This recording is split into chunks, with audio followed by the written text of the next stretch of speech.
welcome. Congratulations. Dattu గారు thank you అండి, thanks for coming అండి. అండ్ మా క్యాస్ట్ గురించి, మా కురువు గురించి చాలా డీటెయిల్డ్గా ఒక్కొక్కరి పేరు మెన్షన్ చేయాలని ఉంది. దానికి ఒక సపరేట్ ఫంక్షన్, ఎలాగో చాలా దూరం వెళ్తాం మేము, చాలా సక్సెస్ ఫంక్షన్స్ ఉన్నాయి. సో ఒక్కొక్కరి గురించి పర్టికులర్గా మాట్లాడతాను. సో ఇప్పుడు పర్టికులర్గా చెప్పాలంటే చేదు గారు, మీకు నాకు ఉన్న కోఇన్సిడెన్స్ ఏంటంటే, మీ lucky charm Visakha queen. Okay, same నా జీవితంలో కూడా నా lucky charm Visakha queen. Done. And Devi గారు, వాసు గారు, ఒకటే ఒక లవ్ స్టోరీ ఉందండి నా జీవితంలో. ప్లీజ్ దయచేసి అదేందండి, నా క్వీన్ని బీస్ట్ చేయొద్దు మీరు. డన్. అండ్ నాగార్జున గారు, చైతు గారికి ఈ హిట్ రావడం మీకు ఎంత సంతోషంగా ఉందో నాకు తెలుసు. మీ మాటల ద్వారా, మీ మొక్క కౌలికల ద్వారా, మీ ట్వీట్ ద్వారా నాకు తెలిసింది. ఒకటేంటంటే అండి, మీరెంత సంతోషంగా ఉన్నారో అంతకన్నా రెట్టింపు సంతోషం మేము ఉన్నాం. ఎస్, ఇది నిజం అండి, ఇది నిజం. ఓకే, ఇక్కడితో మొదలు ఇంకా అన్నీ సిక్సర్లే అండి.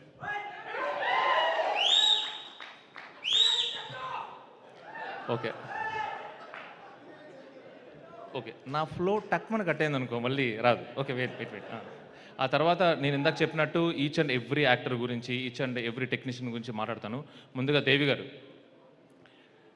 నేను ఎప్పుడూ చెప్తుంటాను, మళ్ళీ చెప్పాను, ఈ కథని మీరు అర్థం చేసుకున్నట్టు ఎవ్వరూ అర్థం చేసుకోలేదండి. నిజంగా ఈ కథ మీ మ్యూజిక్ రూపంలోనే తెర మీదకి వచ్చింది. ఎస్, థ్యాంక్ యూ అండి, థ్యాంక్ యూ వెరీ మచ్. ఎలాంటి పాటలు మీకు అలవాటు నాకు లేదండి, ఫస్ట్ టైం ఇదంతా. Thank you very much. ఆ తర్వాత నాతో పాటు ఇంత స్ట్రాంగ్గా నమ్మింది ఎవరు అంటే మా editor Naveen Nuli. Thank you very much. ముఖ్యంగా ఇంత ఎమోషనల్గా ఈ స్టోరీ రావడానికి ఏంటంటే, each and every technician journey, అంటే అది ఎవరైనా ఉన్నారు, సినిమాటోగ్రాఫర్ కానీ, ఆర్ట్ డైరెక్టర్ కానీ, అందరూ కూడా చాలా ఎమోషనల్గా కనెక్ట్ అయ్యండి. అందుకే ఇది ఇంత ఎమోషనల్గా జనం కూడా కనెక్ట్ అవుతున్నారు. Thank you very much. And Vasu గారు, మినిమం ఆయనకి మనుషులతోనే రిలేషన్, వాళ్ళ సక్సెస్తోనూ ఫ్లాప్స్తోనూ కాదు. అక్కడ సీరియస్లీ అండి, అంటే నాకు ఈ సినిమా అవకాశం ఇచ్చింది నాకు సవ్యసాచి తర్వాత. 10 రోజుల తర్వాత పిలిచినప్పుడు చాలా క్యాజువల్గా నెక్స్ట్ సినిమా ఎప్పుడమ్మా అన్నారు. అది ఒక సైకలాజికల్గా ఒక టెక్నీషియన్కి, మనిషికి ఎలాంటి బూస్టప్ ఇస్తుందంటే అది ఇంకా. సో ఆఫ్టర్ కార్తికేయ 2 తర్వాత కూడా మళ్ళీ సేమ్ ఆయన. సో థ్యాంక్ యూ అండి, థ్యాంక్ యూ వెరీ మచ్. మీరు ఇలాగే ఉంటారు నాకు తెలుసు, మనం ఇలాగే నడుచుకుంటూ వెళ్తాం life long. Thank you very much. And Aravind గారి గురించి ఇందాక వాసు గారు నేను తర్వాత పర్టికులర్గా మాట్లాడతానన్నారండి.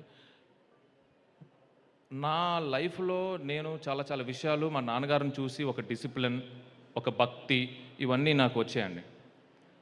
అంటే ఆబ్వియస్లీ అందరు పేరెంట్స్ లాగే, అందరు చిల్డ్రన్ లాగే ఫాదర్ అంటే అంత భక్తి ఇది ఉంటుంది అన్నమాట, ఇష్టం అన్నీ ఉంటాయి. బట్ మా ఫాదర్ అంటే ఇంకా చాలా ఎక్కువ ఇష్టం. అంతకన్నా ఇంకా గొప్ప క్వాలిటీస్ ఉన్నాయా ఎవరిలోనా అని చూసుకుంటే మాత్రం నాకు అరవింద్ గారిలో కనిపించిందండి. అది ఇంకా వేరే లెవెల్ అండి. సో వే ఆఫ్ లైఫ్ అనేది నాకు ఎక్కడన్నా తట్టింది అంటే, ఒకరికి సద్గురు దగ్గర, ఒకరికి రామకృష్ణ పరమహంస దగ్గర, కొంతమందికి స్వామి వివేకానంద ఉన్నట్టు నాకు అరవింద్ గారండి. సీరియస్లీ స్థితప్రజ్ఞుడు. శోభిత గారు తెలుగు ఓకే. నాకు ఇంకొక హ్యాపీ థింగ్ ఏంటంటే, చాలా బాగా తెలుగు మాట్లాడతారు.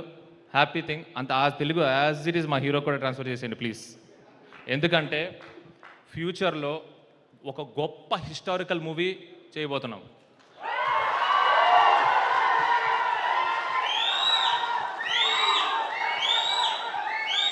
అక్కినేని నాగేశ్వరరావు గారు చేసిన తెనాలి రామకృష్ణ అనే కథ మళ్ళీ ఒక అత్యద్భుతంగా రాసి, ఈ తరానికి ఎలా కావాలి, ఈ తరానికి ఏం చెప్పాలి, తెనాలి రామకృష్ణ అనే ఒక క్యారెక్టర్ ఒక అత్యద్భుతమైన క్యారెక్టర్ అండి, చాలా హిస్టారికల్ క్యారెక్టర్ అది. దాన్ని ఈ తరానికి ఎలా తీసుకురావాలని చేసి నాగేశ్వరరావు గారు చేసే అంత అభినయం మళ్ళీ ఆయన చేస్తారు, మనం చూడబోతున్నాం.